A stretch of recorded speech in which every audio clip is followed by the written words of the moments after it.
Hello students.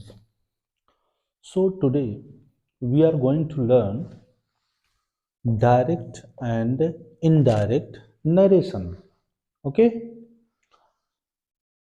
So first of all हम ये जानने की कोशिश करेंगे कि ये नरेशन होता क्या है। ठीक है? नरेशन का मतलब होता है स्पीच, या इसे स्टेटमेंट भी कह सकते हैं, या असेशन, या डिक्लेरेशन। इनमें से कोई भी कह सकते हैं, जिसकी हिंदी होती है कथन। हिंदी में इसे कथन कह सकते हैं। ठीक है, ये कथन होता है। अब इसके विषय में थोड़ा डिटेल में जानते हैं। कथन का मतलब जो हम बोलते हैं या बोल सकते हैं, ठीक है, वही कथन होता है। जैसे डायरेक्ट स्पीच, मतलब डायरेक्ट कथन क्या होता है। डायरेक्ट कथन का मतलब actual words of the speaker.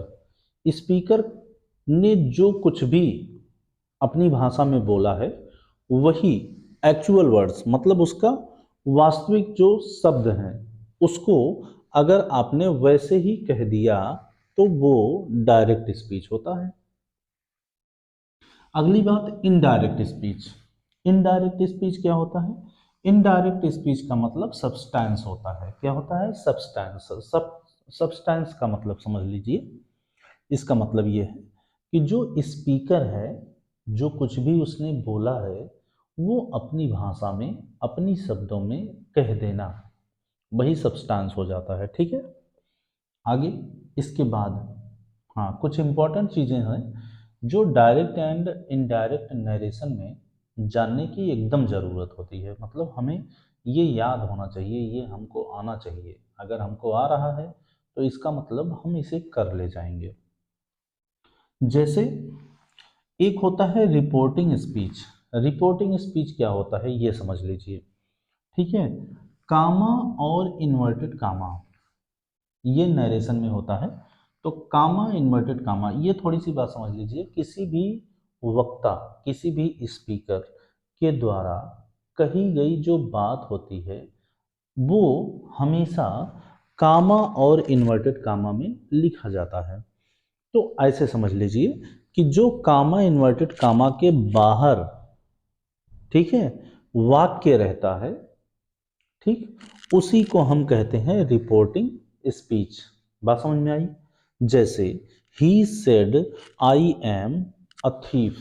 He said I am a thief.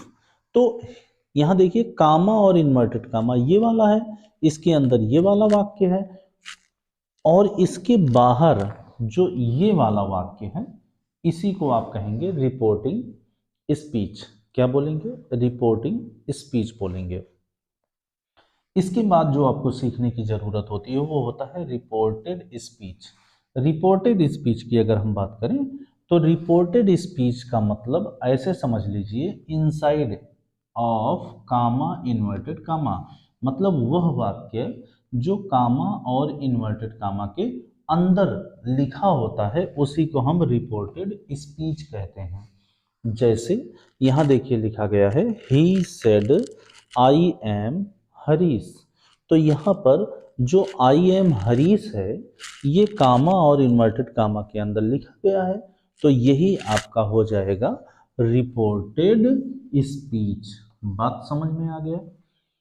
अब थोड़ी सी बात हमें ये समझना होता है कि जब हम डायरेक्ट से इनडायरेक्ट बनाते हैं, कहने का मतलब जब हम डायरेक्ट नरेशन से इनडायरेक्ट नरेशन बनाते हैं तो उस समय में हमें ढेर सारे परिवर्तन करने पड़ते हैं। मतलब हम कई परिवर्तन करते हैं।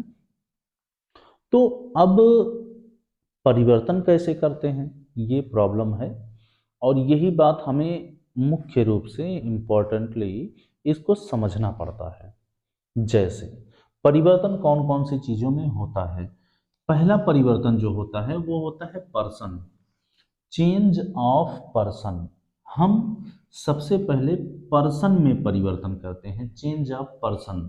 ठीक है, जो मोस्ट इंपॉर्टेंट होता है, हमें ये सीखने की एकदम जरूरत होती है। Change of tense. दूसरी क्या बात होती है, जो हम टेंस होता हमारा present tense, past tense, future tense, तो इसके टेंस में किस प्रकार से परिवर्तन करेंगे जब हम डायरेक्ट से इनडायरेक्ट नरेशन में बदलेंगे, तो किस प्रकार से परिवर्तन करेंगे ये सीखने की जरूरत होती है। इसके बाद जो हम सीखने वाले हैं वो change of nearest words into distance words, मतलब कुछ ऐसे शब्द होते हैं जो नज़दीकी सूचक होते हैं, उनको हम डिस्टेंस दूरी सूचक में बदल देते हैं। बात समझ में आया? वो क्या है इस टॉपिक में विशेष तौर पे आपको समझाया जाएगा।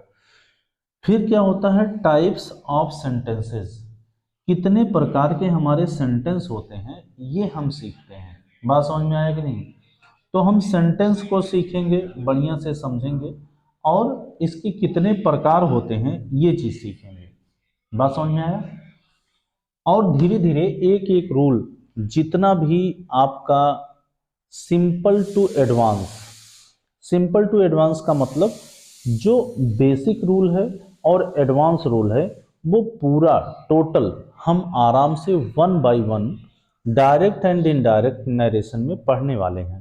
ठीक है, so stay tuned with me. आप कोशिश ये करिए ज़्यादा से ज़्यादा जो भी वीडियोस आपको मिल रहे हैं वो आप देखिए, लर्न करने की कोशिश करिए और नोट डाउन करिए। बेहतरीन रूप से आपको सारी चीज़ें डिटेल में स्पष्ट हो जाएंगी और कोई प्रॉब्लम आपको नहीं होगा। Okay, thank you.